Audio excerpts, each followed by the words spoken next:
hadith from the Prophet Muhammad instructs. बदकिस्मती से हम में से कई लोग अक्सर धोखा खा जाते हैं। हाल ही में टोकनाइजेशन के बारे में बहुत बात हो रही है और कोई इसे पसंद नहीं करता। सवाल ये उठता है, क्या हर फिल्म में सिर्फ एक टोकन मुस्लिम किरदार शामिल होगा? ये किरदार हमारे जैसे लग सकते हैं या ये दावा कर सकते हैं कि वो हमारी नुमाइंदगी कर रहे हैं, लेकिन उनका नजरिया अक्सर न सिर्फ गैर इस्लामी बल्कि मुखालिफ इस्लाम होता है। मुस्लिम कम्युनिटी में नुमाइंदगी आजकल एक अहम मौजू बन चुकी है। हम देखते हैं कि मुस्लिम अदाकार, सेलिब्रिटीज और सियासतदान कुछ मकाम हासिल कर रहे हैं, सकाफती असर और रसूख सॉफ्ट पावर हासिल कर रहे हैं, जबकि ये फर्ज किया जाता है कि नुमाइंदगी बजात में खुद अच्छी है। हमें सोचना चाहिए कि आया ये वाकई हमारी कम्युनिटी के फायदे के लिए है या नहीं। हर नुमाइंदगी फायदा मंद नहीं होती, कुछ नुकसान भी पहुंचा सकती है। मिसाल के तौर पर हम नहीं चाहते कि मुस्लिम नुमाइंदगी मुनशियात फरोशों और ओस्पियों में हो। इसी तरह वो सोशल मीडिया इन्फ्लुएंसर या मशहूर शख्सियात जो अवामी गुनाहों के लिए मशहूर हैं, चाहे मुसलमान ही क्यों ना हो, हमारे अक़दार की सही नुमाइंदगी नहीं करते। एक और मसला सदाकत का है। इस बात की कोई जमानत नहीं कि टोकन मुसलमान वाकई कम्युनिटी की नुमाइंदगी करेगा। इदारे टोकन मुसलमानों को अपने एजेंडे के लिए इस्तेमाल कर सकते हैं या दूसरों को अपने ईमान पर शक करने पर मजबूर कर सकते हैं। यहाँ तक कि दीनी मुसलमान भी कभी कभार मुराद हासिल करते हैं, लेकिन हकीकी ताकत नहीं पाते।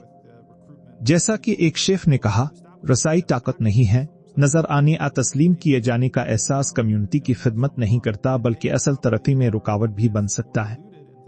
अलामती कामयाबियां आसानी से सिर्फ दिखावे बन सकती हैं, जिन्हें सियासतदान और कारपोरेशंस मुसलमानों को तसल्ली देने और टोकनाइज करने के लिए इस्तेमाल करते हैं, बगैर किसी हकीकी फायदे के। नुमाइंदगी आज़ादी या खुद मुख्तारी नहीं है, ये हमें सिर्फ नजर आने का एहसास दे सकती है, हकीकत में आज़ाद नहीं करती।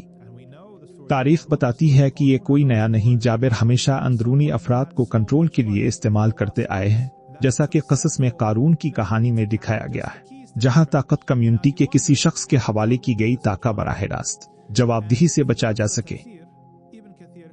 बदकिस्मती से हम में से बहुत से लोग टोकन नुमाइंदगी पर राजी हैं, उम्मीद करते हैं कि नुमाया पोजीशन वाले लोग आखिरकार हमारे लिए काम करेंगे। ताहम अक्सर वो निज़ाम के कवानीन के ताबे रहते हैं और वदा करदा फवाइद फराहम नहीं करते। हमें जो वाकई चाहिए वो है असल ताकत, खुद मुख्तारी और वकार, जो पहले अल्लाह से और फिर अक़दार पर मबनी कम्युनिटी से आता है। सिर्फ शनाख्त काफी नहीं है, कोई जो तमाम शनाख्ती खाने पूरे करता हो कम्युनिटी के साथ धोखा भी कर सकता है, जबकि कोई मुख्तलिफ पस मंजर से ताल्लुक रखने वाला शख्स वाकई हमारे अक़दार की हिमायत कर सकता है। कम्युनिटीज को शनाख्त के बजाय अक़दार को तरजीह देनी चाहिए और ऐसे अफराद को परवरिश देनी चाहिए जो मकाम तौसीक के लिए अपने उसूल न बेचें। आखिर में हमें मौजूदा निज़ामों जैसे हॉलीवुड या मेन स्ट्रीम मीडिया में फुट होने की कोशिश के बजाय अपनी खुद की साख्तें बनाने पर तवज्जो देनी चाहिए, जो हमारे अक़दार से समझौता कर सकते हैं या हमें मुताबकत के लिए मजबूर कर सकते हैं। शायद हमें अपनी सनतें बनानी हो, फिल्म, मौसीकी या दीगर शोबे, जो हमें बगैर टोकनाइज हुए अपने उसूलों से समझौता किए कामयाब होने का मौका दें। अक़दार की रहनुमाई में और खुद मुख्तार निज़ाम बनाकर हम ऐसी नुमाइंदगी यकीनी बनाते हैं जो वाकई कम्युनिटी के फायदे के लिए हो।